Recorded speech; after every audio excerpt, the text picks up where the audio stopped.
Steve Bannon goes on trial this morning in Washington, facing charges of contempt of Congress. The high-profile former chief strategist for former President Trump has claimed executive privilege protects him from testifying about the assault on the Capitol. Bit of a curious claim, though, because he left his government position more than 3 years before the attack occurred. Scott MacFarlane is outside the courthouse where Bannon's trial will be held. Scott, good morning. Hey, Tony, good morning. It's jury selection today for the former White House strategist and campaign manager, Steve Bannon, accused of snubbing this January 6th Select Committee, a committee that's speeding toward its next hearing and claiming great progress despite Bannon's lack of cooperation.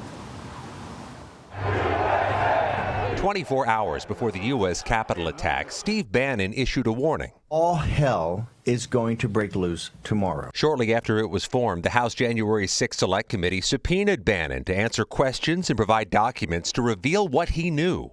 Bannon has refused and will face a jury this week charged with 2 counts of criminal contempt of Congress, facing a maximum 1 year in prison for each. Bannon has repeatedly blasted the committee. This is going to be the misdemeanor from hell. Until just days before trial, when Bannon offered to finally sit down and speak. The committee says they'd have to negotiate the terms. The panel, which has spoken to more than 1,000 total witnesses, supports the prosecution, but is still keeping a door open to Bannon. Is he still of value to you? I would say definitely.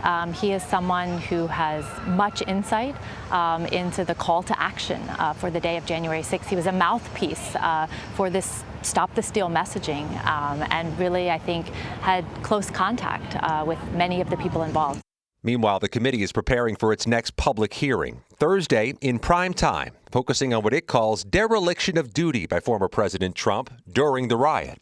It'll be led in part by Illinois Republican Adam Kinzinger, who previewed the hearing on Face the Nation. The president didn't do very much, but gleefully watched television. He said the committee is still deliberating whether to seek an interview with the former president. I wouldn't put it past him to even lie under oath.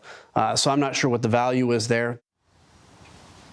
Trump has called this committee a fraud and a witch hunt, but it was a judge appointed by former President Trump who rejected Bannon's request to delay this trial from today until mid-October.